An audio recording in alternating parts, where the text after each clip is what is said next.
Hello and welcome back to Psychedelic Therapy Frontiers, the podcast devoted to exploring the frontiers of psychedelic medicine and what it takes to cultivate a healthy mind, body, and spirit.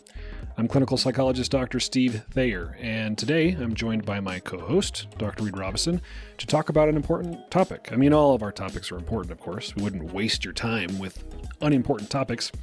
But today we're talking about depression. We try to answer the questions, what is depression? What causes depression? What can we do about depression?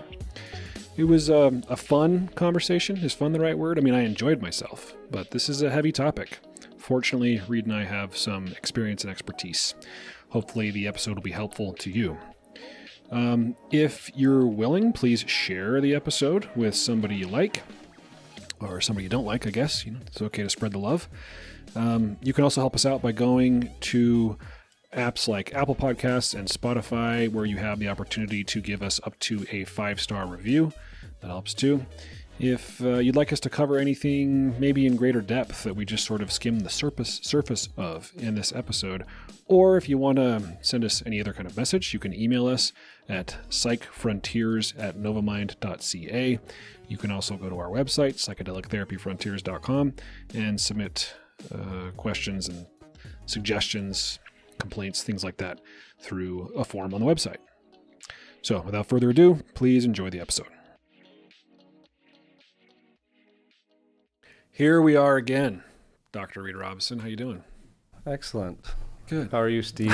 I'm also excellent. Yeah. We keep trying to figure out ways to begin this podcast that don't seem stilted and awkward, so we're doing our best. Was it last times that was the world record awkward intro? I think it was a couple times ago, yeah. It was good. Yeah, but we're here to be authentic and genuine versions of ourselves, so awkward is I've been described as awkward before, I'll be honest. Awkward is becoming cool these days. That's true. Yeah, awkward is definitely trendy. And you wear it well, Reid. You wear awkward. Thank you. Thank you. It was pretty funny a couple episodes ago when we were just like pitter-pattering out of sync, like, hello, hi, how are you? I'm good. Yeah, we're doing our best. Much love to our listeners. We're starting to get emails at our Psych Frontiers at novamind.ca, especially now that I have access to the inbox. I can read your emails. You asked for them. I did. Appreciate it. Comments on the YouTube videos, comments on our Instagram pages. Of course, we can't promise we're going to respond to everybody, but for now, we're reading everything and appreciate the feedback. I have intentions of releasing a survey pretty soon that you can go and take and just give us some more structured feedback on the show, what you'd like to see covered that we haven't covered already, or maybe something more in depth, or if you want to see a particular guest that you think. Fashion advice. That's true. I need it. My favorite type of fashion is on sale. That's it's like my favorite type of food is free. Doesn't have to be comfortable or fit. As long as I don't have to pay a lot for it, which you can probably tell. But no, this sweater is actually kind of this is a stretch for me. It's a bold color, at least for me. It's looks bold. Good. Thank you. I was fishing for the compliment. I appreciate it. Was it on sale? It definitely was. Yeah. Cashmere. Well, it's made of recycled water bottles, as far as I know. What is cashmere? Is it a animal product or? Yeah, but they just give the animal a little buzz cut with shears. Yeah, that's telling, I guess, that I don't know what cashmere. I've heard of cashmere. Chill, people. I just didn't know what it was. Is it sheep fur? Sheep fur. Let's do an episode on it. Yeah, agreed. So, sheep fur. Let's bounce out of this awkward intro and into our topic for today. I thought we might talk today about depression. We had an episode a couple months or several weeks ago about anxiety, what it is, how we measure it, what you can do about it, and that was one of our more popular episodes in the last couple of months. So we thought we might do anxiety's cousin, depression, today. That's one we did, I think, in my dining room. Yeah. Yeah, on a Saturday morning. Which was fun. Yeah. So today we're going to talk about depression. Depression is sometimes referred to, I think I even said this in the anxiety episode, as like the common cold of mental health conditions. Not because it's minor or trivial, but because it affects so many people. And I thought a good place to start would be to sort of define what depression is. What is depression? How it differs from what you might describe as normal or normative sadness or emotions like sadness or feeling overwhelmed or grief. Let's play in that sandbox for a bit, Reid. So when you try to define depression for people, what kinds of things come to your mind? Well, how about I start with what it isn't? Just because I think these are important points. It's not just feeling down, although that could be a part of it, of course. It's not just a bad mood. It's not a weakness. It's not laziness, for sure. And this is me getting on a soapbox because I think it's so important that we navigate the stigma well. We reduce that stigma and provide the opportunity for more and more people to get the help they need in whatever way is right for them. Because, depression's tricky. We use it in day-to-day speak, but then it's this official term. But there are very big differences between like feeling depressed for a minute versus major depressive disorder. Yeah. I think when you hear a lot of people nowadays say, I feel depressed, a lot of them are really feeling what I would call, again, normal sadness, or they're feeling run down or overwhelmed. And so depression, or the word depressed, like I'm depressed, has sort of entered our normal lexicon in a way that it has a lot of different interpretations. We can interpret it a lot of different ways. So what I hear you saying, though, is that when somebody says I'm depressed, it can mean a lot of different things, and not necessarily that they have a mental health condition or that they meet the diagnostic criteria for major depressive disorder or something like that. Yeah, everyone experiences depressive symptoms one way or another throughout their lives, but not everyone experiences what we call in mental health a major depressive episode. And I wouldn't wish major depression on anyone. It's one of the worst things you could get. I mean, it like literally kind of sucks the life out of you. One of the core symptoms, anhedonia, like the inability to feel pleasure, like that's rough. Right. It can be extremely debilitating, if not crippling. It can be hard to treat. Let's go over the symptoms really quick, and we can kind of circle back to higher level thinking around what a diagnosis is and how depression might be different than normal sadness. But so in order to receive a diagnosis for a major depressive episode, to be thought of in a major depressive episode, which is required for the diagnosis of major depressive disorder, you have to have 5 out of the following 9 symptoms, and they have to be present in the same 2-week period. This is from our DSM, the Diagnostic and Statistical Manual for Mental Disorders, the 5th edition. And it's got to be a change from your previous functioning, which is a piece that a lot of people don't understand. Like, this is an episode, meaning it's time-bound, typically. So a depressed mood most of the day, nearly every day, feeling, like you were saying, feeling down, blue, diminished interest or pleasure in activities.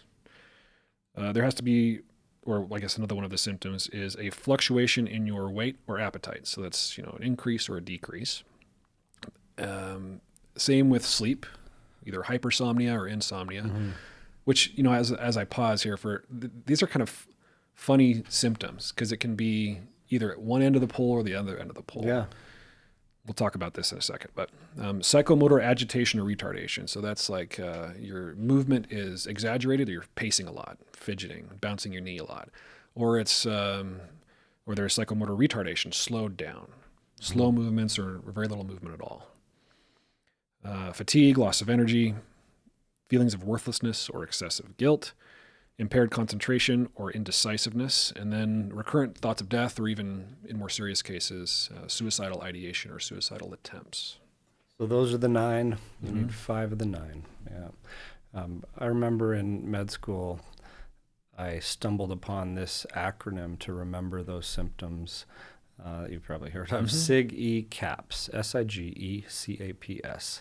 So the S is sleep, the I, interest, the G, guilt, the E, what is it? Energy. Yeah. And then concentration, appetite, psychomotor, and suicidality. Yeah. Handy acronym. I I like mnemonics. Yeah. Yeah, you don't get through graduate school very well without them. So 5 out of the 9, which means you can have 2 people who've been diagnosed with major depressive disorder who can look very different. Oh, yeah. Which I think is important to know because, you see somebody who's, let's say, they seem pretty irritated, angry, agitated. That person could technically meet the diagnostic criteria for major depressive disorder if they have some other symptoms and look very different from somebody who can't get out of bed, who's very sad, self-recriminating, or their energy level's really low. These are big diagnostic buckets to fit a lot of varieties of one experience in. Which is the source of a lot of criticism for the way we diagnose and categorize diagnoses in the mental health field. Mm-hmm. To call them mental illnesses for a lot of people is a stretch. Like that, the idea that these are brain diseases is a debated and criticized idea. Yeah, that's why it's habit now. I just steer clear of the word disease. I do not consider these clusters of symptoms diseases that we can talk about like you would in say, oncology or endocrinology with a clear line to the biological underpinnings. Mm-hmm. We're getting better and better at that, at understanding these things, but for now, it's just the best way we have of describing a common phenomenon, or I'll call them mental health conditions. Right. Yeah, I like conditions, syndromes maybe even. Mm-hmm.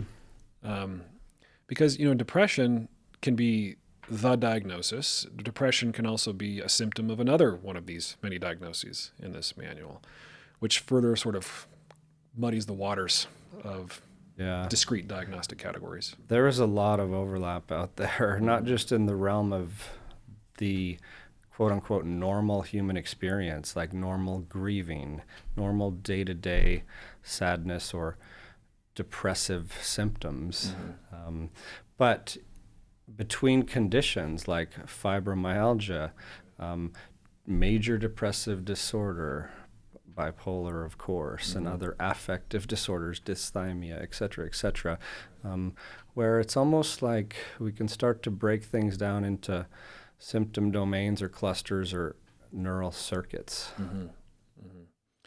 Yeah. And so if you're listening to this and, let me back up. A lot of people take great comfort when they get an official diagnosis, right? Yeah. Imagine the prototypical client who comes in to see their doctor or their therapist, and they think, maybe like you were saying earlier, maybe I'm just lazy, something's wrong with me. And they're told, actually, no, you have this thing we call major depressive disorder. It's a real thing, and it's not your fault. For a lot of people, that's incredibly comforting. Yeah, and validated and relieving. Certainly, like if I've ever had a medical problem, the symptoms of which were a little ambiguous, and then I went in and got diagnosed, like, oh, you actually have, this infection, or you have this condition. It's like, oh, there's an explanation for why I haven't been feeling well, which means maybe we can fix it. We can get it treated. Because a big part of this, or one of the scary parts of depression, I believe, is hopelessness. Right. And like the feeling that, things will never get better, and that no one knows how I feel. Yeah. And we can get in there. We can help with both of those, and we can talk about interventions and treatment options in a little bit.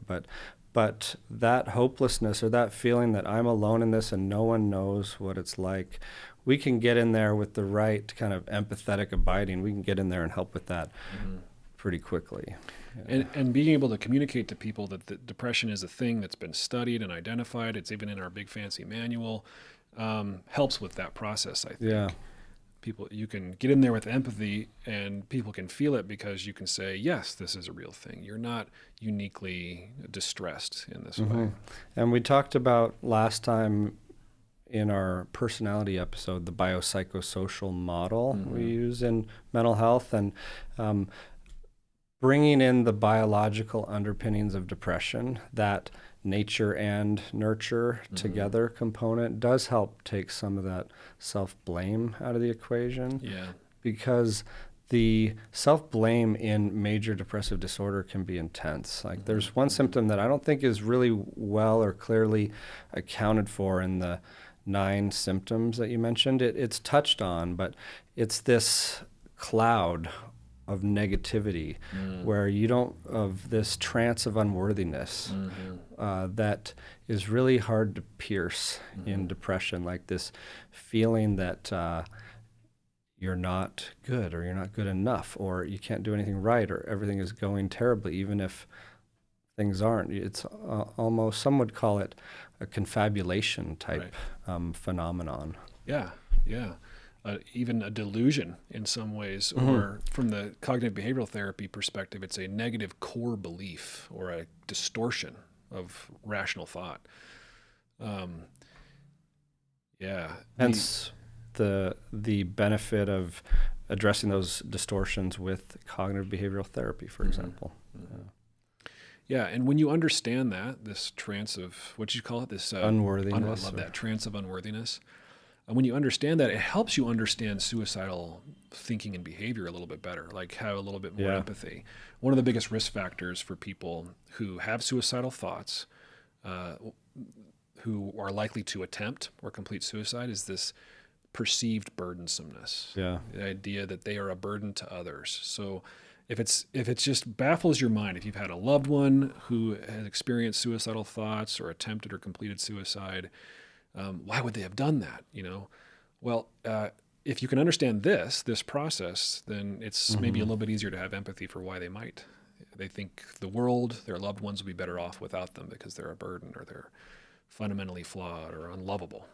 Yeah, I completely agree. That's why I think time spent researching depression, not just the treatment interventions, which are so important and so needed, new and improved ones, but also just an understanding of it, because it's a complex phenomenon or condition with genetic and biological roots that trace way back to, even before someone's born in some cases. And you have all these environmental factors layered on top of it. It's sometimes hard to tease out the cause of depression. Yeah. Well, we're both very well caffeinated, so we have a lot to say. We're going to run the risk of bouncing shallowly on a lot of different topics. Yeah. So anything we talk about, of course, could be a deep dive. We just want to let you know we're not trying to miss anything on purpose. But I thought since you landed on cause, we could maybe explore that a little bit more in detail. Possible causes from a biopsychosocial perspective of depression. Let's start with bio. So when we think of neurological or biological causes of depression, what do we think about? Well, I don't want to take us on another tangent, but I will anyway. Thank you. I love tangents. I was just remembering how I started with what it isn't. And I'm just remembering in the early days of depression how off we were in the causes. Like, what is this? In the when's Hippocrates? 5th century BC? I don't know. 4 humors of, they believe there were these 4 humors in the body. Fluids that were coursing through the body, and it was the black bile responsible for depression. And it's easy, in hindsight's 2020, it's easy to laugh at it. And do we really have a crystal clear understanding now? No, but I do, What's our modern day black bile? Is it serotonin? Like, is it, is it neurotransmitters? Is it inflammatory cytokines? Like, and we run the risk there of discounting a part of the puzzle. Like, I do believe that serotonin plays a role for some depression, but clearly isn't the entire answer, because our antidepressants targeting the serotonergic system don't work for everyone. Yeah, which is kind of the most baffling thing to somebody like me I don't have a thorough understanding of the biology. But, if at least if you're paying attention to the pharmaceutical commercials, the drug company commercial, it's like, you're sad. It's because you have a chemical imbalance, an imbalance of your humors. And we're going to restore that balance with this medicine. Like you have low serotonin, and this is going to block the reuptake in the synapses, leaving you with more serotonin. That's going to make you feel better. And for some people it does, and for others it doesn't. If depression was the same thing neurologically for everybody, you'd think you'd have a 100% response rate, right? I'm oversimplifying, but this is kind of the thinking behind the criticism. Yeah, and oversimplifying has its place too. Like we can look at those subtypes of depression and those symptom domains by neurotransmitter systems even, like the serotonin and might be more linked to some of the mood symptoms versus the epinephrine, norepinephrine, more linked to the apathy, for example. Or dopamine. You and I've talked recently about possible dopaminergic etiology of depression, or BDNF, MD. Like we've got ketamine, which we'll talk about in a minute, that is a rapid antidepressant that doesn't act on the same processes, receptors, circuits in the brain that some of the traditional antidepressants work on, but yet has an effect. Yeah, there can be, for example, like if you are on a stimulant for ADHD, say a high dose stimulant, you've been on it for a very long time, and then you suddenly run out. Like there's this, it's not an official thing, but there's this fairly well described phenomenon of dopamine dysregulation syndrome, or a dopamine funk, where your brain is used to having dopamine delivered to it on the silver platter, and then it's gone, and you crash for, it could be days or longer, and it might look like depression, but it has a more distinct concrete link, in my opinion, to one of these neurotransmitter systems at least, and isn't the same as major depressive disorder, clearly. Right. So what causes depression? It certainly can be traced to some kind of neurological process or even a structural issue in the brain, right? If you have brain injury, if you have a brain infection, if you have a part of your brain that's more or less active than others compared to the normative population, like we could, right? We've done fMRIs, which at least tell us where brain blood flow is or activity is. We can trace symptoms and correlate them to brain activity and function. But it's too much of a biological reductionistic, going back to my grad school days with these silly terms. What's the other one? Materialism. To say that like you're depressed because of that particular thing in the meat between your ears. Yeah, and I think it highlights for me the various causes of depression are many, and it's often there are often a number of factors underneath it. Yeah, and the monoamine hypothesis is only a partial explanation. And certainly not the whole answer for most depression. And you could look at that complicated picture as, a person suffering with depression or a person trying to treat depression and get discouraged. You could say, well, man, it could be so many different things. It could be caused by so many different things. Or you could look at it and feel hope because let's say you've tried all the SSRIs in the world. Well, that's only one small piece of the puzzle. Yeah, there could be a lot more. There could be a lot more that could help.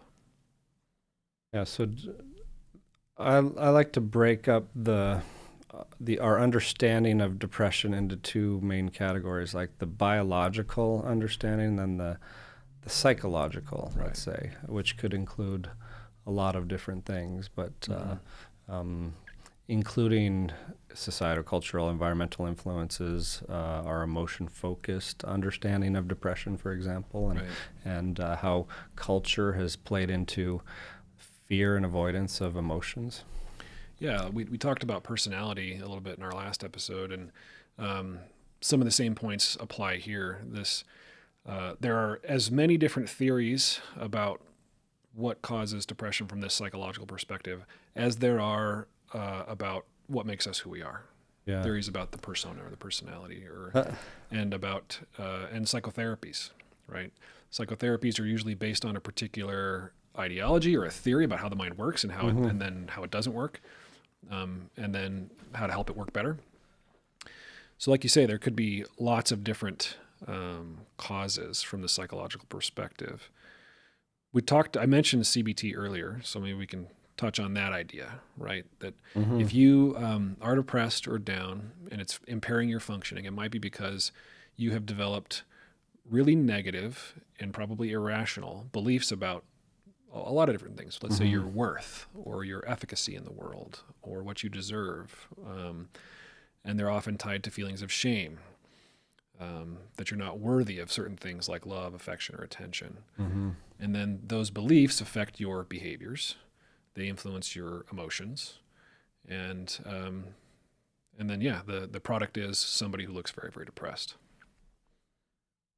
And so that's from a psychological perspective, kind of the CBT informed understanding of it. And I realize I'm just putting myself in listeners' shoes that we are, more than answering the question, nodding at the complexity of the situation. And so maybe just to circle back to that, how do you answer that question of what causes depression? Because, I know we get asked it fairly often. I usually start the answer kind of like we've started this conversation with, it's really complex. Yeah. And to help people feel, I kind of operate from this premise. It might not be your fault that you're depressed for all the reasons we just described, right? Genetic and environmental and physical and things that have happened to you, et cetera. But it is your responsibility, meaning that depression is now in your lap, not somebody else's. And if it's going to get better, it's going to be because of things you do and the help that you get from others. So I try to help reduce feelings of shame, reduce stigma by talking about the many different potential places this comes from. Was your question what causes it? Or what is it? Yeah. Like how do you boil that down into a simple answer of what causes it? Besides, we don't know, because if we really, really knew, we would be able to treat it much, much better, I believe. I'd hope. Yeah. I don't have a really good, simple answer. I mean, because typically this is asked me in the context of a psychotherapy. Yeah. So as a therapist, as a psychologist, I'm going to say, let's find out for you. Yeah. And there's going to be an investigation. There's going to be a conversation. It's going to involve certain specific things. Like I'm going to ask them, I'm trying to get a sense for their internal belief structure. I'm going to try to get a sense for what they avoid, what kind of emotions are they unwilling to tolerate, and get a sense for the history. Where did these things start? What's their origin story for them? Yeah, I like that, because it is different for everyone, and it shows the importance of really spending time as a clinician in understanding that unique individual as just that, a unique individual with a very distinct set of genes and life experiences and patterns and history and traumas, shame, other wounds, successes and failures leading up to this set of symptoms that we call depression. Yeah. And it might be the case that after such an investigation, I get to welcome you into the warm company of people who have similar backgrounds that you have, or people who feel depressed for similar reasons that you do. It doesn't change the point that you just made about them being unique individuals. Everybody's path to depression is completely unique, but there might be common enough mile markers on that path that we could then say, we've seen this before. And enough that we've actually studied it, and we've developed some good interventions that help a person whose path to depression looks like yours. So saying that because, I don't want to give listeners the impression that we don't know what we're doing and that we just take every case as it comes. As flawed as it is, psychological and psychiatric science is pretty impressive. It is. I mean, imagine trying to tie, so we have 100 billion neurons, right? As many stars in the galaxy or something like that, and try to tie in exactly the cellular kind of effects and biologic underpinnings of these 100 billion neurons and what they do throughout the body to behavior, and try doing that with your own brain that's made up of those 100 billion neurons. It's not an easy task. Yeah. And we do have, even though we talk often about how we need new and improved treatments, and it's a big part of what drives us, especially in the research part of our work. But we also have come a long way in our understanding of depression and our options for intervening and helping people. Yeah. And there are these common themes. Even though we don't have a crystal clear understanding of exactly what depression is across these millions of individuals, we still have some pretty damn good ways of addressing it, both in the behavioral, lifestyle, and the medication and, of course, psychotherapy realms. Right. That's a good segue into what can we do about this stuff for people, and what can people do for themselves if they find themselves being followed by, what did Winston Churchill call it, the black dog of depression? Mm-hmm.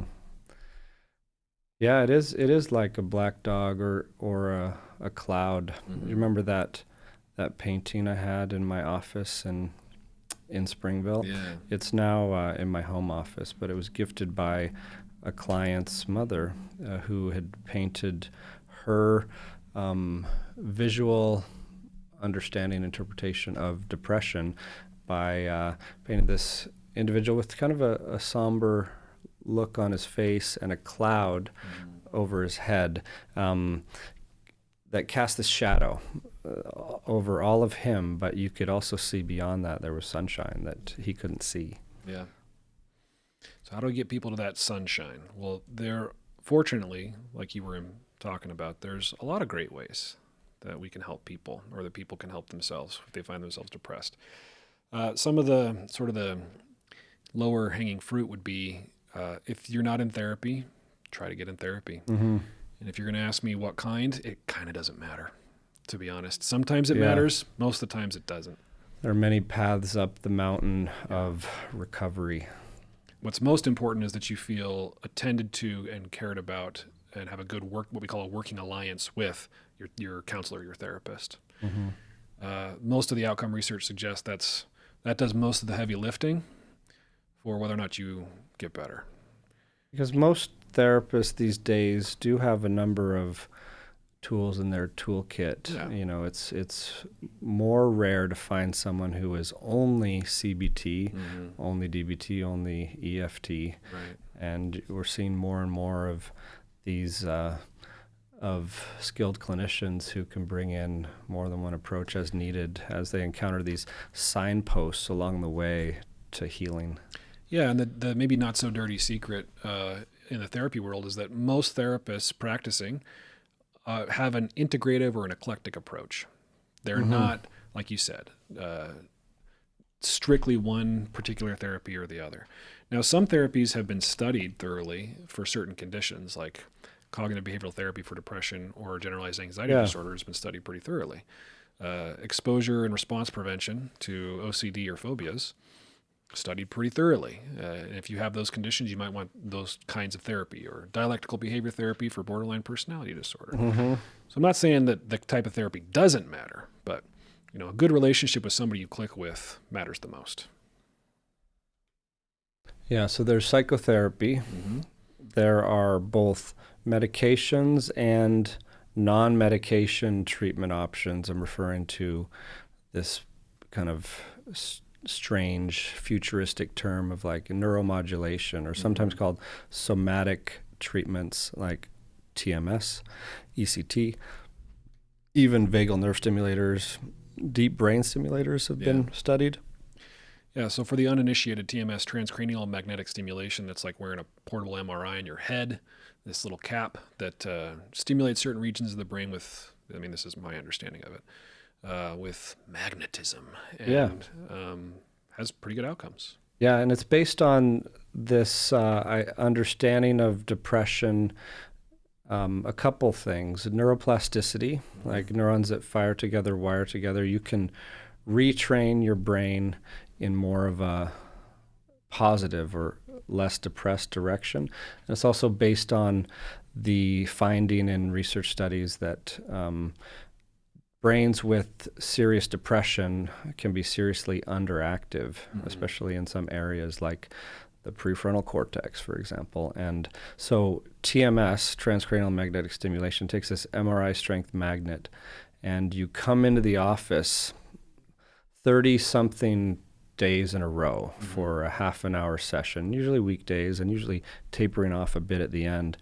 And you put on this helmet that introduces a magnetic pulse at a specific part of the brain. We measure to find this area implicated in depression, the dorsolateral prefrontal cortex, and then we fire that magnet 2,000 times every session, and it's as if you're working out your brain 2,000 times, like 2,000 reps of, a brain depression bicep curl or something, and you do it over and over, where after 30, 40 sessions, you have 200,000 reps in of this. It's as if you're practicing a positive thought rather than a depressed one in that trance state over and over, to the point where it's laying down this new pathway, wiring the neurons together, making it more habitual.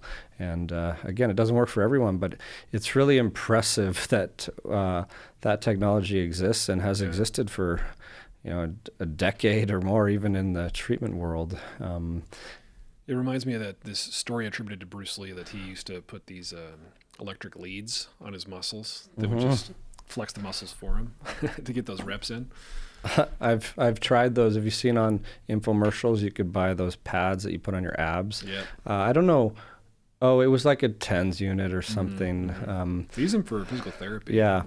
But I remember, and we even have one, a TDCS, where you can introduce a different kind of current to the skull for insomnia, anxiety, things like that. But yeah, those devices, I encountered someone who had one once and tried it on, where it's flexing your abs for you as you sit on a couch, and it's wild. Yeah, I'll stick with crunches probably. But that's TMS, and we offer it in many clinics, and it's a commitment, but it's a really evidence-based therapeutic option approved for severe depression, treatment-resistant depression, and now OCD, smoking cessation, different brain areas, different protocols. But when I started my career in psychiatry, I started out at the University of Utah doing clinical trials, and some of the earlier studies I was involved in were, there was a blue light study for seasonal affective disorder, like a specific kind of depression. Then we did a vagal nerve stimulator study, a whole nother kind of neuromodulation approach where there's a surgically implanted device and a lead attached to the vagus nerve that's firing these pulses at a certain protocol, and it's a serious intervention for severe life-threatening depression, but was life-saving for a number of individuals. And that's on one end of the spectrum. ECT probably falls into that end of the spectrum, right? Electroconvulsive therapy, where they basically give you a seizure to treat your depression. Yeah, that one is it's such an effective tool for that serious depression with suicidality. Like, we don't do it here, of course, and I do realize it sounds a bit barbaric when you describe it, and it also has some like memory impairment side effects and things. It's certainly not for everyone, but it has its place as a life-saving tool when someone's life is in danger from like that severe end of the spectrum of depression. Yeah. It reminds me of another extreme treatment, and I don't remember the details because I just heard this person's account of her experience with this treatment, but it was an anesthetic. Yeah. So they would take her super deep, basically put her under as if they were going to do surgery, and then bring her out. And she had multiple treatments of this. Was that Heather Deuce or this was a long time ago? It's a famous Utah blogger who had this done at the University of Utah, and it was she wrote about it, and there was a paper published. I believe it was a propofol study. Because I was going to say propranolol, because I don't know medicines, but I know it started with a P, so propofol. Yeah, it's one of the common anesthetics. It's kind of called mother's milk sometimes because it's this white liquid that puts people to sleep instantly with a few drops. Yeah. Yeah, so kind of on that end of the spectrum of not at a treatment you'd get at your general practitioner's office. A brain reboot in more of a drastic way. And ketamine, of course, is worth mentioning because we use it a lot, we know it well, and it has an important role as a rapid antidepressant with anti-suicidality benefits, in addition to how we use it as a psychedelic psychotherapy catalyst. Right. So you can get a brain reboot, but it might also, depending on the setting that we provide or the dosage that you get, loosen you up and give you access to things that might make therapy, your psychotherapy sessions more useful. So that's how I like to think about the role of ketamine is when I first studied ketamine or worked with it, this is over 10 years ago now, I did an IV study with ketamine for treatment-resistant depression where psychotherapy was not part of the protocol. But, since then I've realized that, yes, ketamine is a really impressive rapid antidepressant where it helps the majority of individuals feel better quickly, even when underneath that dark cloud of depression. But it's also temporary. Yeah. But the way we use it and like to use it the most here at Novamind is in the framework of ketamine-assisted psychotherapy, and I think you can get the best of both worlds there. You can get that rapid antidepressant action and the non-ordinary state of consciousness, that psychedelic experience that we can work with in therapy to hopefully, if someone's the right candidate and we're doing it well, set them on a new path towards more sustained recovery. Yeah. Yeah, and I think for people who are listening to our podcast because you're interested in psychedelic medicine, let's say you're a clinician or you're just, an enthusiast or somebody who struggles, who wants hope, I think it's important to know, and this applies to ketamine and other psychedelics, that there's probably nothing out there that you're going to take that's going to do it all for you. That's just going to totally change who you are, take your suffering away. Psychedelic experiences can certainly be incredible catalysts for change. But they're catalysts, right? They don't do the changing for you. So ketamine, in the context of a treatment plan, in the context of a goal, in the context of an integration plan, a trajectory you want to head, an understanding or a goal to understand your own personality, your own sources of trauma, it can be incredibly helpful. But don't come into treatment, whether it's in one of our clinics or anywhere else, or taking mushrooms with your buddy in the woods, thinking that it's just going to totally make your problems go away. Hate to burst the bubble, but it's just there's nothing that I know of that does that in a durable way for people, reliably. Yeah, and you see that out there in the world where there's a large number of people who have had psychedelic experiences in all sorts of sets and settings, and including many people with depression, even whether they were seeking it for that purpose or not. And not everyone has found relief from like a single dose. I think it's more common that people don't find lasting, complete relief from a single dose without psychotherapy. Right. It does, I think you're bringing up a really good point, highlighting the need for doing the work along with it and using these things with intention in the right way. Yeah.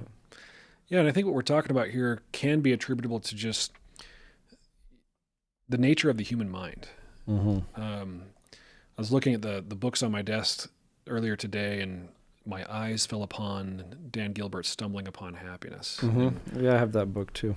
One of his major points in that book is that human beings are really bad at predicting what will make us happy. And we have a tendency to snap back to baseline. And that can be incredibly adaptive. There's people who, even people who experience incredibly traumatic things like earthquakes, natural disasters, assault, war, they often will snap back to whatever their particular baseline is. Not everybody, not all the time. But that also happens in response to like happy stuff. So you can have an incredible psychedelic experience, let's say. You come in and get ketamine at one of our clinics, and it's transformative, and you feel really great and euphoric. And then a few days later, you find yourself, the black dog's creeping back into the living room.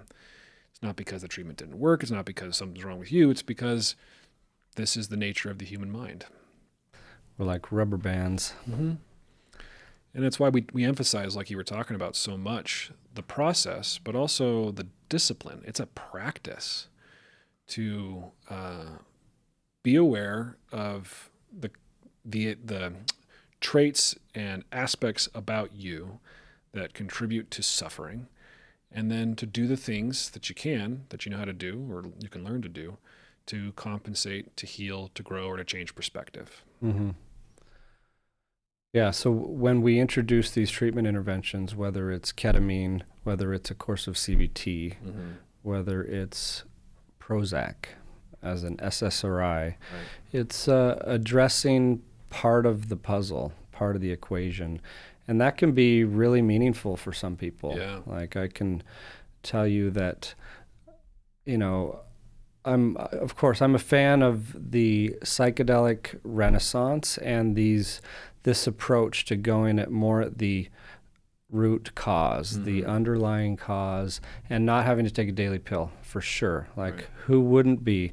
That's incredibly exciting to me as a psychiatrist. But like you're pointing out, it does take a lot of hard work, a lot of psychotherapeutic work to bring about those changes, even with psychedelic medicine as a catalyst.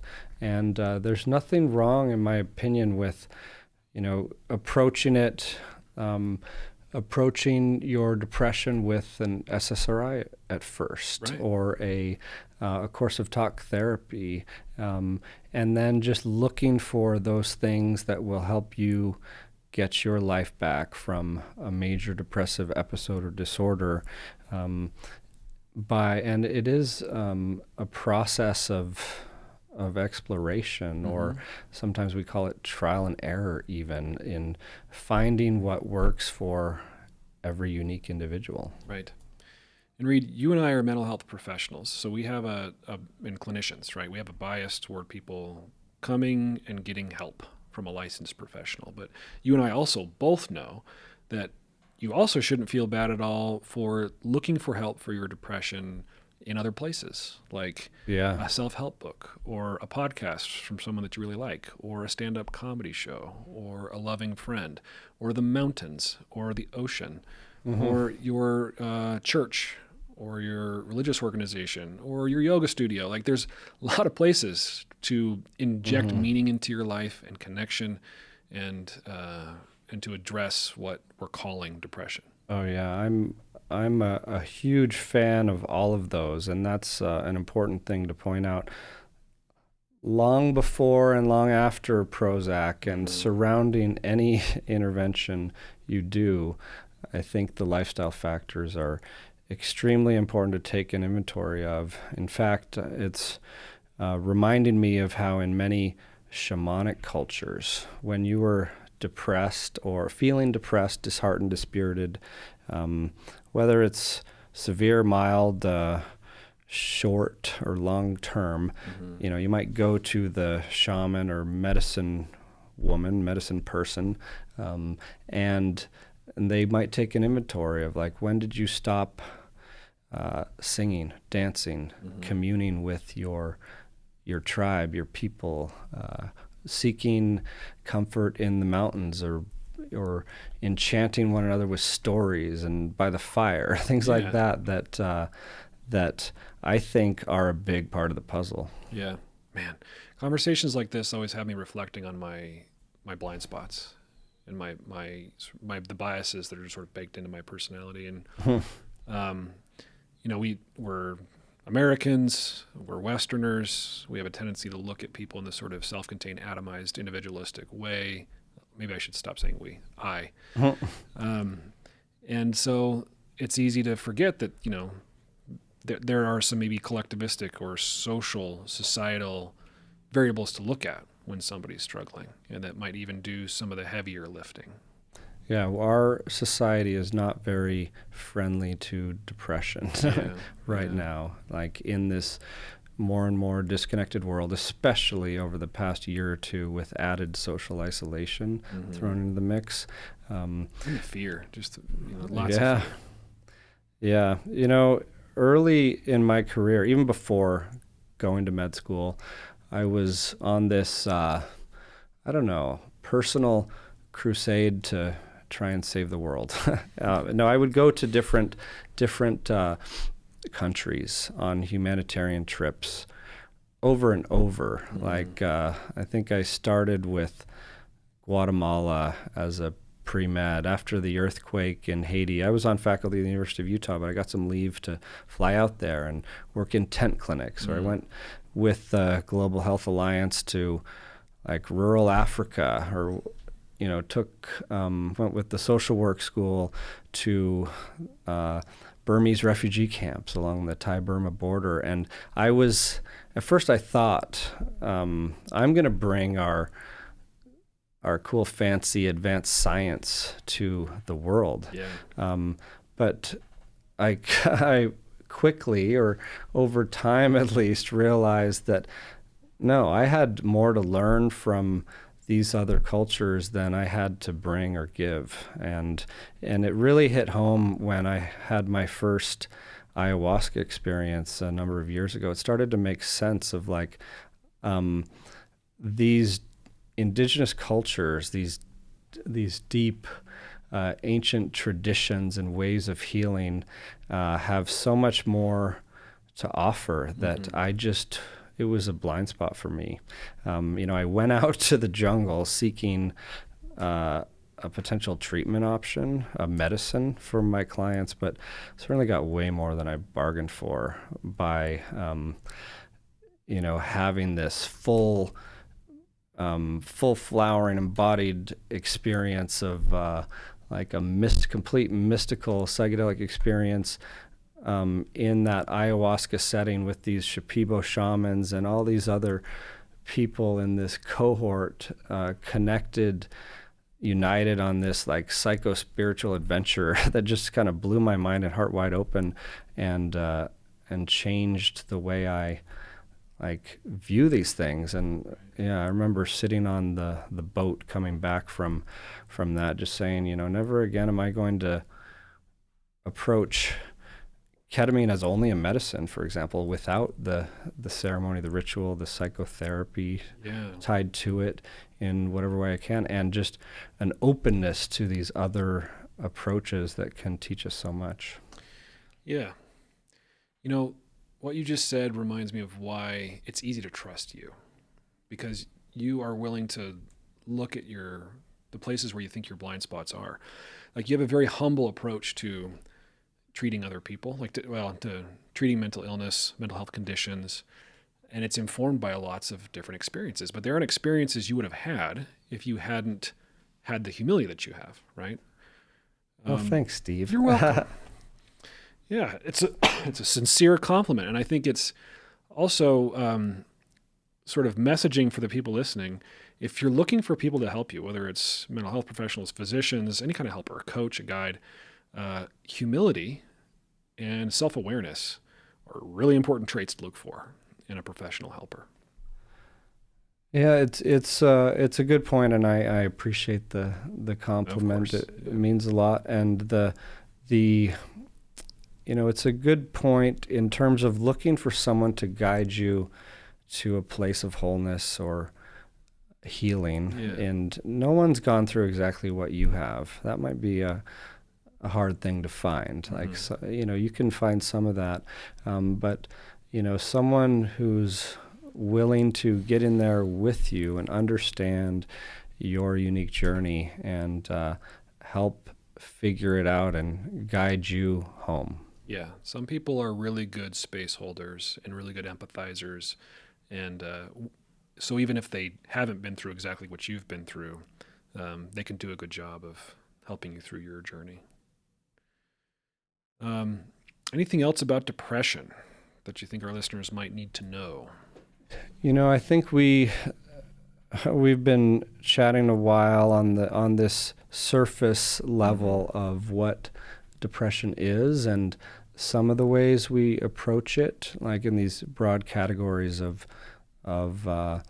lifestyle factors, your personal practices of sleep and mental hygiene, things like that, all the way to serious interventions like psychiatric medication, psychedelic assisted psychotherapies, and neuromodulation and different flavors of psychotherapy. But I think we could dive in a lot deeper on that at a future topic, including specific, like, exercise, dietary, supplement strategies, light exposure, sunshine, nature, all that, walking. There's a lot out there, but the one thing that I just want to emphasize is that there is hope. Yeah. And, if you have experienced this or your loved one is experiencing an episode of depression, that's rough. And, I feel for you, I feel for them, and there is hope, even though we don't understand it all. There are people ready and willing to help, and there is help to be had out there, even if we have some more work to do and new and improved treatments. Yeah, a lot more work to do, a lot more research to be done, a lot more to understand about who we are. But I'll echo your statement. There's so much that we can do, so much that you can do as an individual. And even if you feel like you've tried everything, trust me, you haven't. Well, thanks, Reid. Thanks for going there with me. Thank you, Steve. Thanks to Always everybody. A pleasure. Yeah. Thanks to everybody for listening. See you next time. Thank you, dear listener, for listening. It means a lot to me. Psychedelic Therapy Frontiers is brought to you by Novamind, a mental health company that specializes in psychedelic medicine and research. You can learn more about Novamind's mission to increase access to legal, safe, and evidence-based psychedelic medicine at novamind.ca. If you like what you heard, please subscribe to the podcast on whatever platform you're using to listen or watch. Also, if you're feeling generous today, please leave us a glowing review on Apple Podcasts, Stitcher, or wherever you like to listen. If you'd like to reach out to us with questions, suggestions, scathing criticisms, etc., please email us at psychfrontiers@novamind.ca. Thanks again. The content of this podcast does not constitute medical advice or mental health treatment. Please consult a medical or mental health professional if you believe you are in need of mental health treatment.